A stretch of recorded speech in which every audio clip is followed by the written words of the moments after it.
Hey, how's everybody doing out there? I'm here in Usha village in Honduras, and I'm about to have a sit down and talk with one of my heroes, one of the people who made me go plant-based, let go of the meat, still letting go of the starch slowly.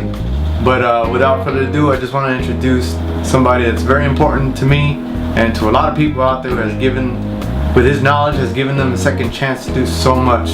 There's the one and only, the great Dr. Sebi.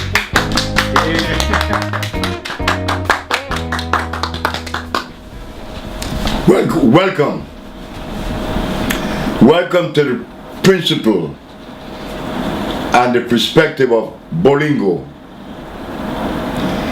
Bolingo,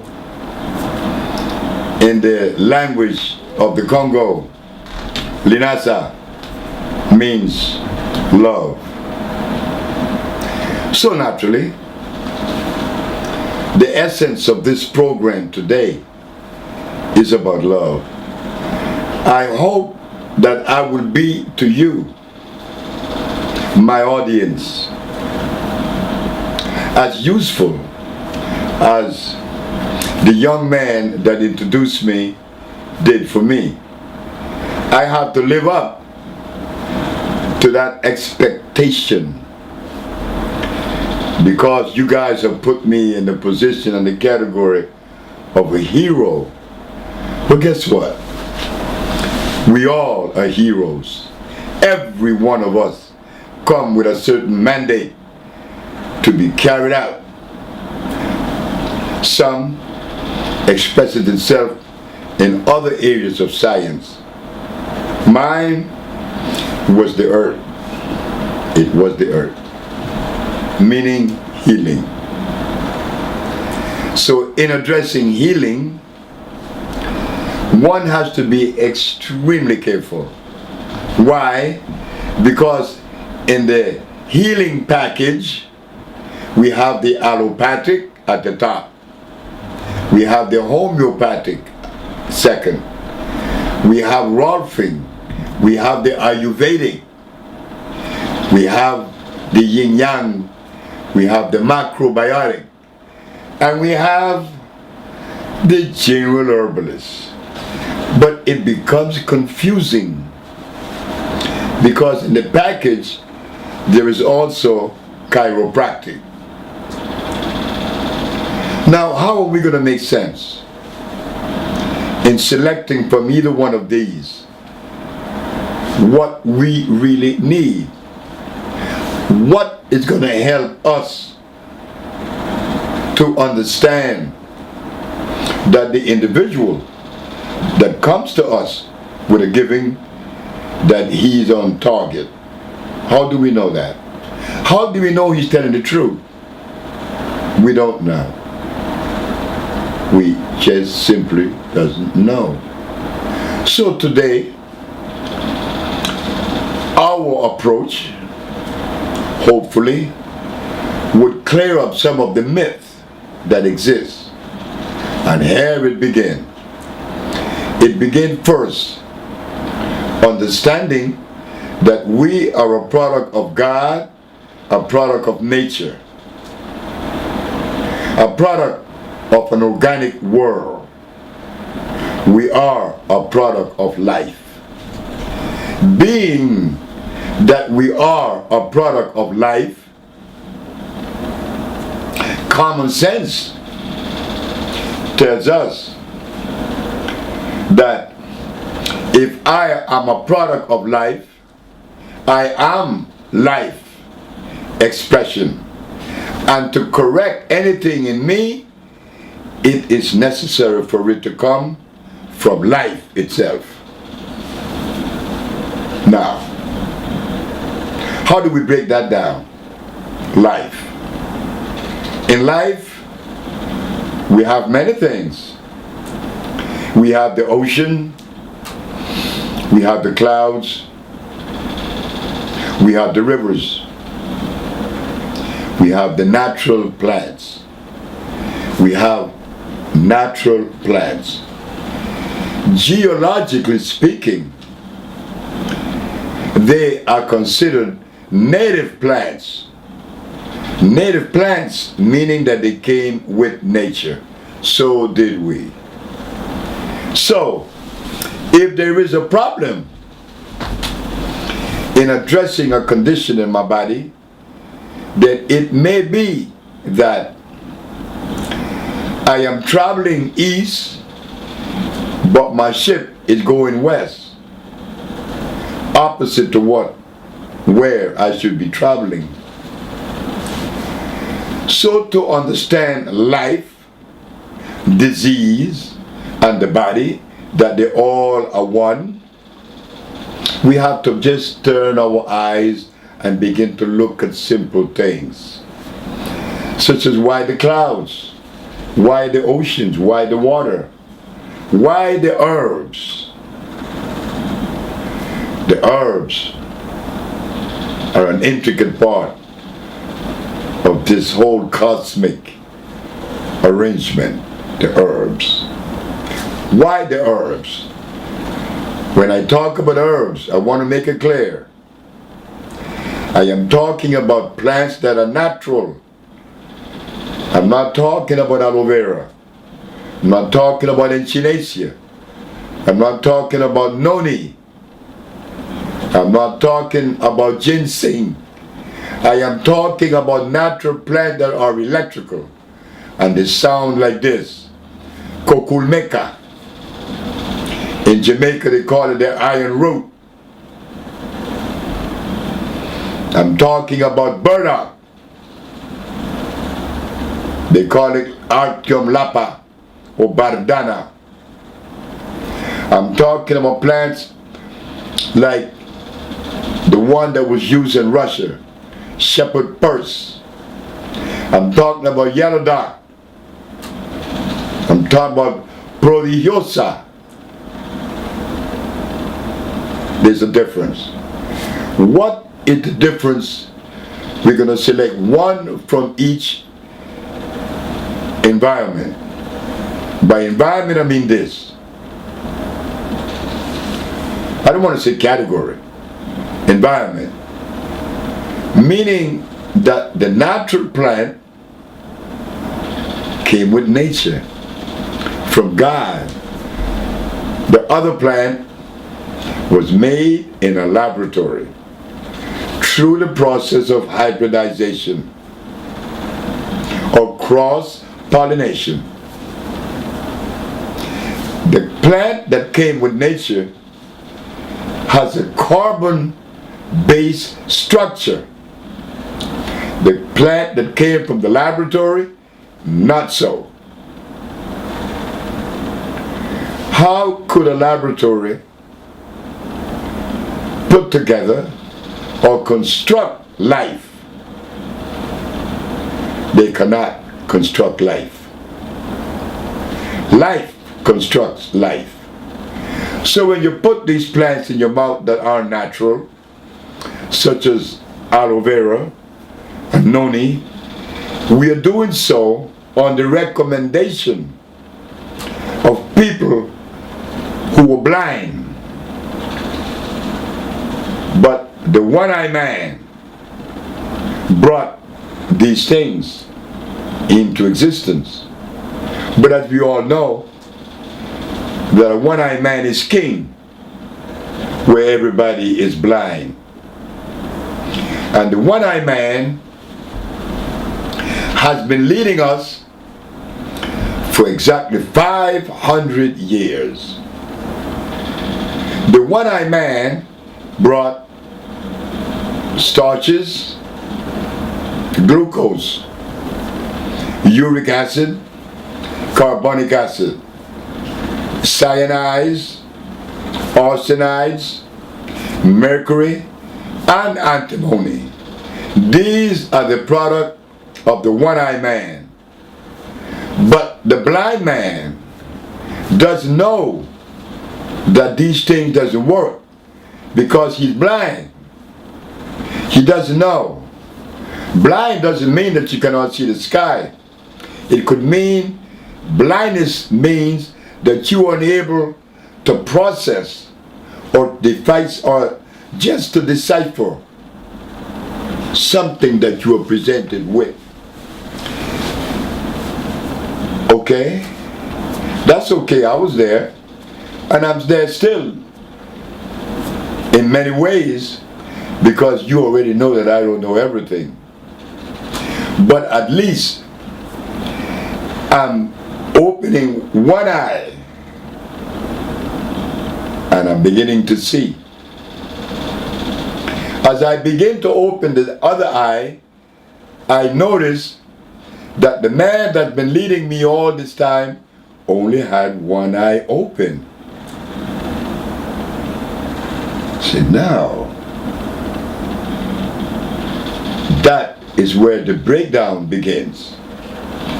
The one-eyed man has been leading the blind man. He's king. But when the blind man opens both eyes, he's going to see that it is necessary to look away from the recommendations of the one-eyed man. I, and many like me, has been the recipient of the prescriptions, the recommendation and the menu of the one-eyed man. But because we did not have it all together ourselves, we had to go along with that. I'm not blaming us. My mother gave me cow milk when I was a little boy, which I had asthma. My mother gave me the foot of a cow to eat, thinking that she's nourishing her son. The foot of a cow. Then, to top it off, the head of a dead hog. Everybody in this country eat hog head. And they tell us that the reason is protein. Protein. Oh yeah, protein.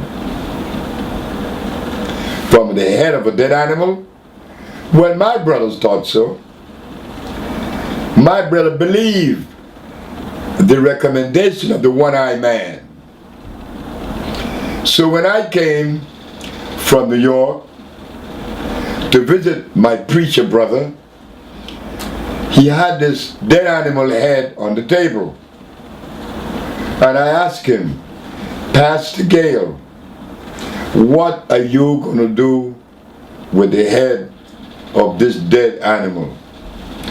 He said, I'm going to eat it. And you did once. I said, I did once. That is the truth. But in addition to that, what you may have overlooked is that I have been to the United States and I met some very intelligent people, people that are aware. They were not scholars. No. I just don't listen to scholars, brother. I listen to people that is aware. There is a difference. You see, the scholar, he writes and he writes and he writes, never coming to a meaningful conclusion. But the individual that is aware, he follows the precepts and the arrangement of life, the cosmic procession. Once that is violated, my brother, you pay. You pay daily. You pay with your life. So I would like that as brothers, you listen to this, not to me, because I already know that you being a Christian, it's very difficult for you to accept a dictate from another. I understand that, because I was in the Christian church and I heard the criticism. So I used to eat this hog head. But this hog head is going to clog your brain. It's going to upset your nervous system, because it's going to deliver uric acid and fat that's going to obstruct the arteries, capillaries, and veins. But you can't see that because you were born in Honduras, like me, and this, what I'm saying, is not a product of this environment. It's a product of life. So, brother, are you going to listen, or are you going to continue to follow the mandate of the one-eyed man? Which is it? Well, I tell you what, if I remember correctly, brother, you didn't go to school. I said, no, I didn't. And I'm happy, because it only means that I was not trained by the stranger. I was not educated. I was not conditioned. I was left free to send my thoughts into the universe and process things, but you were educated. So you have to follow the mandate of that education. Yes, I didn't go to school, but you cannot accept that. You see, to begin with, God didn't make schools.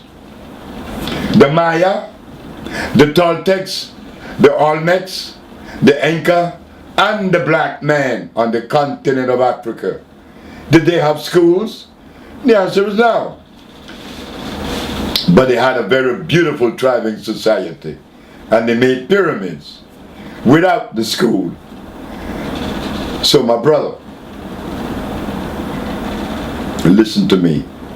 Do not eat this. He did, and he died 25 years ago. So, in continuing to address the subject, why did my brother die 25 years ago? Well, many would say that he died because it was the time for him to leave. And they're probably right. I was told the same thing. But there is something about that position. It's that when the doctors was diagnosing me, they told me that I was getting out of hand too. And I was getting these various fits. And when I went to see the herbalist, he said the same thing, that I was dying. And I knew it was true because I fell out. I was in a coma for 14 days at one point. So he said to me that if I follow God, that all of my troubles would disappear. But if I didn't, that I would not live to see 50. I was 30 years of age. So he also said to me that if I listen to him, Alfredo Cortez from Cuernavaca, Mexico, he said I would make babies in my 70s. I said, how could I make a baby in my 70s when I'm impotent at 30? He said, you're only impotent because you've been following the wrong message like everybody else. This Mexican knew everything.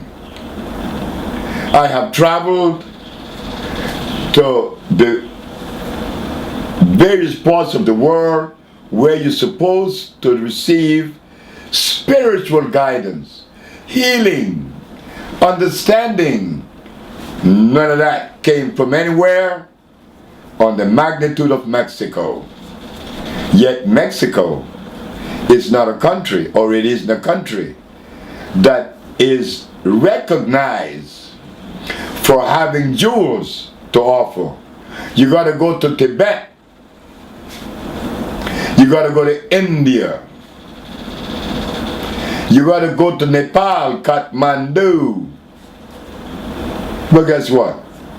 I've been to these countries. I didn't go to Kathmandu, Nepal, but I've been to many others. India, Pakistan, I've been to Russia, I've been to many countries.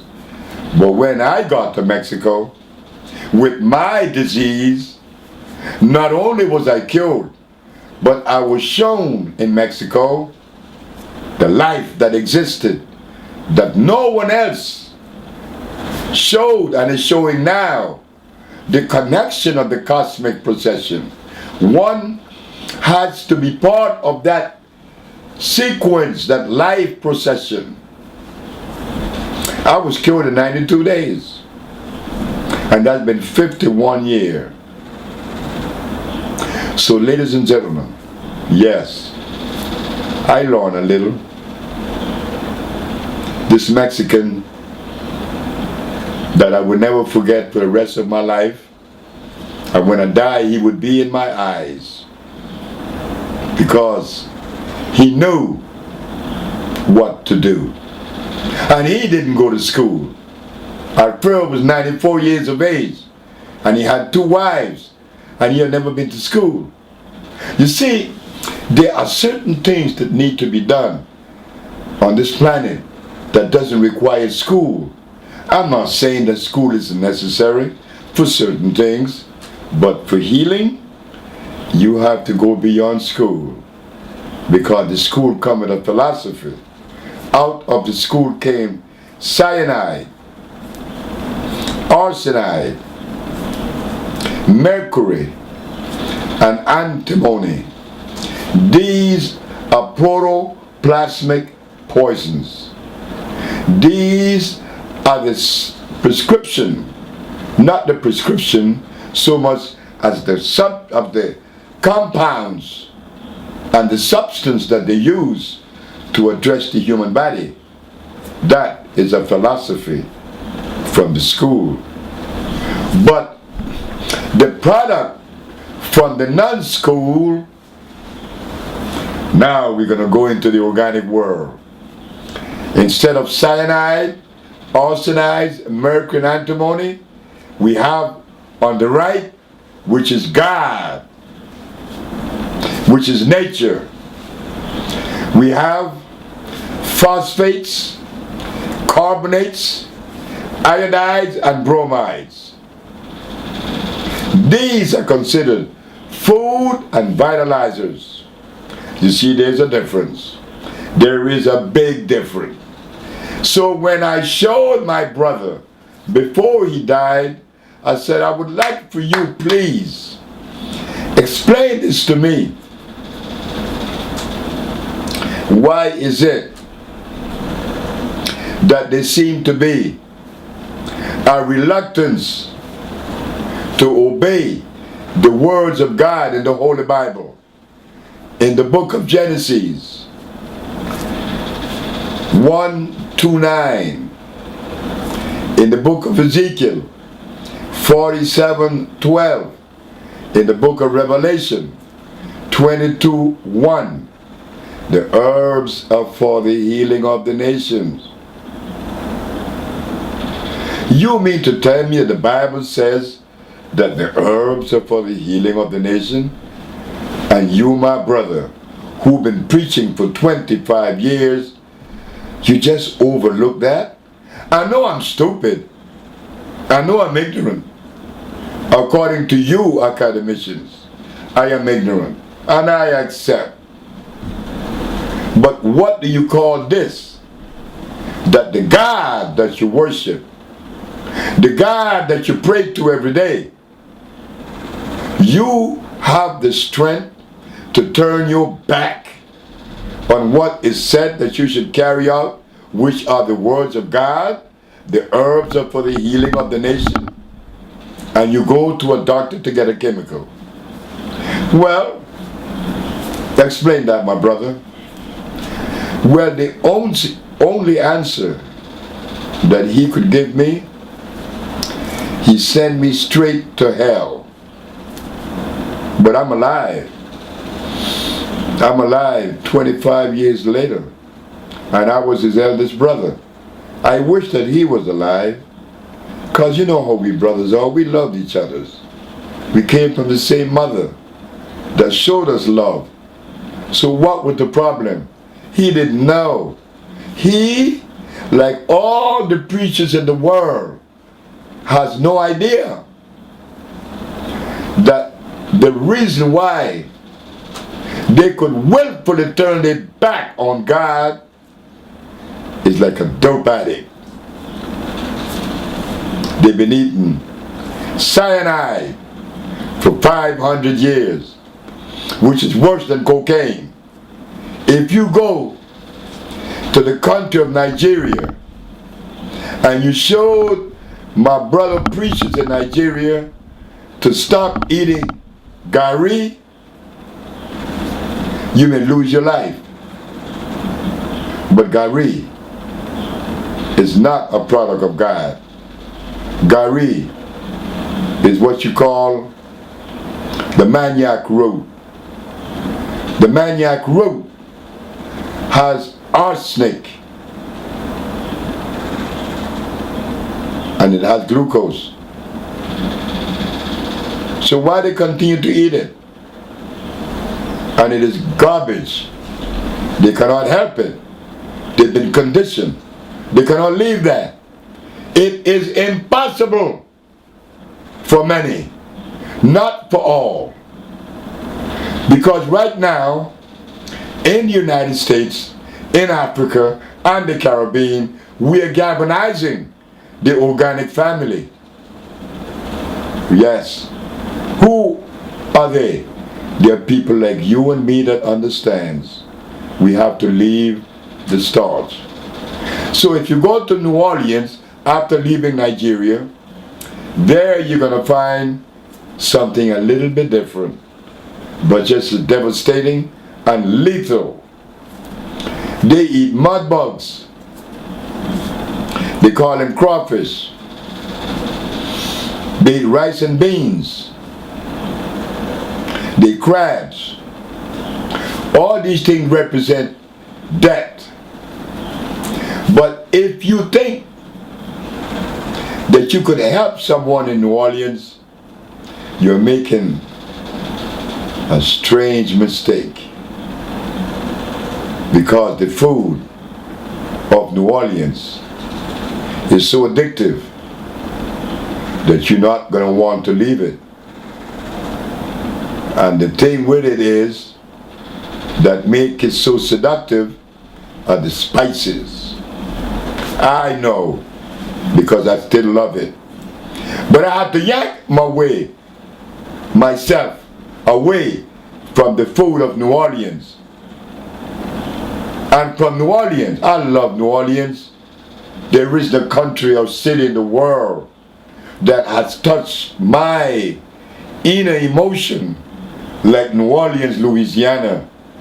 And to see that I grew up since 1953, when I first arrived in New Orleans, to the year 2014, I didn't know that I would grow up to see the picture that I'm seeing now, in which in New Orleans it's very difficult to heal someone. All of my friends are dead, and those that are not, they're walking with a cane. And we only 81. So you see, we have been drugged. And in that state of intoxication, we hurt each other. Like my brother couldn't listen to me. He couldn't. Like the people that did the thing to me in Los Angeles. My ex-wife and the manager, they took my business, took my name. Now could you imagine what kind of disease is that? That they're going to take my name and make money, and then when I try to stop them, they're going to go to court to demand that they use my name, and my supposed to be daughter was involved.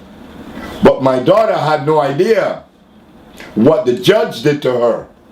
The judge said to my daughter, ask her, are you his daughter? She said, yes.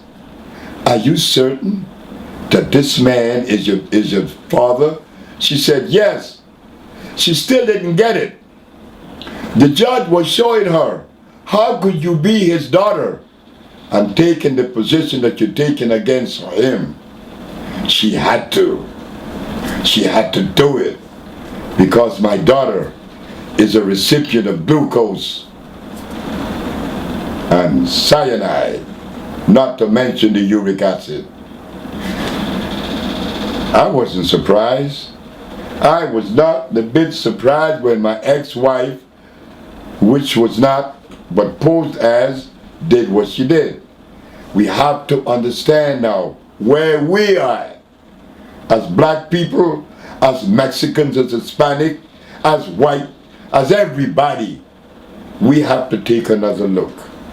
Yes, we have to take another look, because what we have been eating many times offend our genetical predisposition and would compel you to do things to others like they did to me in Los Angeles. But as I look at my wife and my business manager, I felt very sorry that they had to do that to live. They had to do me a harm for them to live. They took my patients and gave them the wrong prescription.